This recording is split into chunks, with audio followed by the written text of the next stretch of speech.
أعوذ بالله من الشيطان الرجيم ولو أنهم أقاموا التوراة والإنجيل وما أنزل إليهم من ربهم لأكلوا من فوقهم ومن تحت أرجلهم منهم أمة مقتصدة وكثير منهم ساء ما يعملون رب اشرح لي صدري ويسر لي أمري واحلل عقدة من لساني يفقهوا قولي فالحمد لله والصلاة والسلام على رسول الله وعلى آلہ وصحبہ اجمعین۔ السلام علیکم۔ قرآن ویکلی، آج ہم سورۃ المائدہ کی آیت نمبر 66 پڑھیں گے۔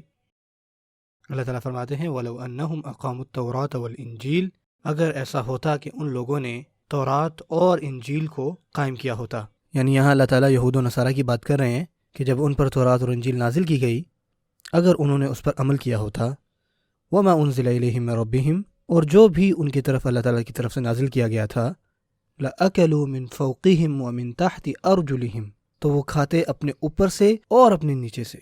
یعنی اللہ فرماتے ہیں کہ اگر وہ اس دین کو قائم کرتے تو زندگی ان کے لیے بہترین ہوتی، نہ صرف جنت میں جو کہ ہم نے پچھلی آیت میں پڑھا ہے، آیت نمبر 65 میں، بلکہ ان کی زندگی یہاں بھی اچھی ہوتی، وہ اپنے اوپر اور اپنے نیچے سے کھاتے۔ یعنی کہنے کا مقصد یہ کہ ایسا نہیں کہ وہ یہاں پہ کچھ بھی مس کرتے اگر وہ اللہ تعالیٰ کی کتاب پر عمل کرتے۔ بہت سارے لوگ یہ سوچتے ہیں کہ اگر وہ اللہ کے دین پر عمل کریں گے تو وہ زندگی انجوائے نہیں کر پائیں گے۔ اللہ تعالیٰ فرماتے ہیں کہ کاش کہ تمہیں پتہ ہوتا کہ میں تو تمہارے لیے رزق کے دروازے کھول دیتا، آسمان سے اور زمین کے دروازے، اور تم صرف کھاتے اور صرف عیش کرتے، ایسی زندگی بتاتے جو عیش والی ہے، اور تمہیں صرف ایک ہی چیز دینی تھی، وہ یہ کہ اللہ تعالیٰ کی دین کو قائم کرنا۔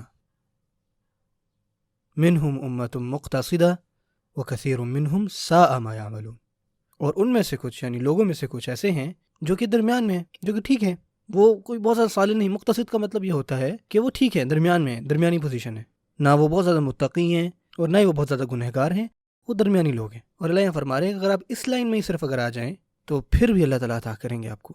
اور پھر اللہ فرماتے ہیں وَكَثِيرٌ مِّنْهُمْ، اور ان میں سے جو اکثریت ہے، سَاءَ مَا يَعْمَلُونَ، کہ کتنی بری چیزیں ہیں کہ وہ کرتے ہیں۔ جب آپ کچھ لوگوں کو دیکھتے ہیں نا تو آپ یہ سوچتے ہیں کہ یار یہ لوگ تو کبھی بھی اللہ کی کتاب کو نہیں مانتے ہوں گے، کبھی بھی ان کو یہ یقین آیا ہوگا کہ کوئی وحی بھی تھی۔ میں یہودی اور نصرانیوں کی بات نہیں کر رہا، میں مسلمانوں کی بات کر رہا ہوں۔ کیا میں تو نہیں ان لوگوں میں سے بن گیا؟ کیا میں تو نہیں ہوں وہ کہ انسان ایسی بھی چیزیں کرتے ہیں کہ انسان سوچے گا کہ یار آپ ایمان بھی رکھتے ہو کہ نہیں، کہ کچھ اللہ تعالیٰ نے اوپر سے نیچے نازل بھی فرمایا ہے، اور ہم کرتے ہیں۔ بعض اوقات ہم اللہ تعالیٰ کی بات پر عمل نہیں کرتے، اور ہم کہتے ہیں یار ہم نے کھانا بھی تو ہے نا، یار ہم نے پیسے بھی تو کمانے ہیں، یار تھوڑا سا زندگی جینے دو یار۔ اور یہ وہ آیت ہے جس میں اللہ تعالیٰ کہہ رہے ہیں کہ اگر تم میرے حساب سے زندگی گزارو گے نا تو تمہاری زندگی میں صرف عیش ہی عیش ہے، میں تمہارے لیے اتنی ساری چیزیں کھول دوں گا جو تم نے کبھی سوچی بھی نہیں ہوں گی، اور نہ صرف جنت میں بلکہ اس دنیا میں بھی۔ لَأَكَلُوا مِن فَوْقِهِمْ وَمِن تَحْتِ أَرْجُلِهِمْ۔ اور آج ہم یہ بات کرتے ہیں، مثال کے طور پہ مسلم امت جو ہے وہ کتنی پست ہے۔ ہم ایسے سچویشنز میں ہیں کہ ہم تک تو وسائل بھی نہیں پہنچتے، ہمارے یہاں کرپشن ہے، ہمارے پاس تو بیسک ضروریات کی چیزیں بھی نہیں ہیں، اور کتنی ساری جگہیں ہیں جہاں پہ مسلمانوں کے ساتھ ایسے ہی ہو رہا ہے کہ مسلمانوں پر ظلم ہو رہا ہے یا ان کے حق نہیں ان کو دیے جا رہے۔ اور اللہ تعالیٰ کیا فرما رہے ہیں کہ آپ کو صرف یہی کرنا ہے کہ میری کتاب کے مطابق زندگی جیو، اور باقی مجھ پہ چھوڑ دیں۔ آپ کی اکانومی اوپر جائے گی، سب کچھ ٹھیک ہو جائے گا، آپ کے پاس کام آئے گا، آپ کے پاس پیسہ آئے گا، آپ کی پلیٹ میں کھانا ہوگا، آپ کے بچوں کی تعلیم کی فکر آپ چھوڑ دیں۔ لَأَكَلُوا مِن فَوْقِهِمْ وَمِن تَحْتِ أَرْجُلِهِمْ۔ سبحان اللہ۔ یہ وہ چیز ہے جس پہ آپ اور مجھے صحیح سے سوچنے کی ضرورت ہے کہ اللہ تعالیٰ کے لیے دنیا دینا کوئی بڑی بات ہے؟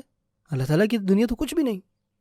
ہم اللہ تعالیٰ کے لیے اگر ہم چاہتے ہیں کہ ہم اللہ کے بندے بنیں تو اللہ تعالیٰ دنیا ہمیں ایسے دیں گے نا جیسے کہ اس کی کوئی وقت بھی نہیں ہے، لو یہ لو یہ لو۔ اور الٹا اگر آپ اور میں اس دنیا کے پیچھے بھاگتے رہیں گے نا اور ہمیں صرف ان چیزوں کی پرواہ ہوگی، جب تک یہ ہم کرتے رہیں گے نا تو اللہ تعالیٰ یہ جو چیزیں ہیں جن کے پیچھے ہم بھاگ رہے ہیں وہ بھی ہمیں نہیں دیں گے۔ اور اگر آپ حاصل کر بھی لیں گے نا تو آپ کو ان سے کوئی خوشی نہیں ملے گی، کسی بھی قسم کا کوئی اطمینان نہیں ملے گا۔ اور جس وقت ہم یہ ڈیسائیڈ کرتے ہیں کہ یار ہم نے آخرت والے لوگوں میں سے بننا ہے، کہ ہمیں اس دنیا میں جو بھیجا گیا ہے اس کے پیچھے ایک مقصد ہے، جب آپ کو یہ ریئلائز ہوتا ہے اور پھر آپ اللہ تعالیٰ کی کتاب پر عمل کرتے ہیں، اپنی زندگی ویسے گزارتے ہیں، اور پھر آپ دیکھتے ہیں کہ جن چیزوں کو آپ بہت بڑا سمجھتے تھے وہ اللہ تعالیٰ آپ کے سامنے دے دیتے ہیں، یہ لو، وہ خود چل کے آپ کے پاس آئیں گی، اور ایک کے بعد دوسرے کے بعد تیسری۔ سبحان اللہ۔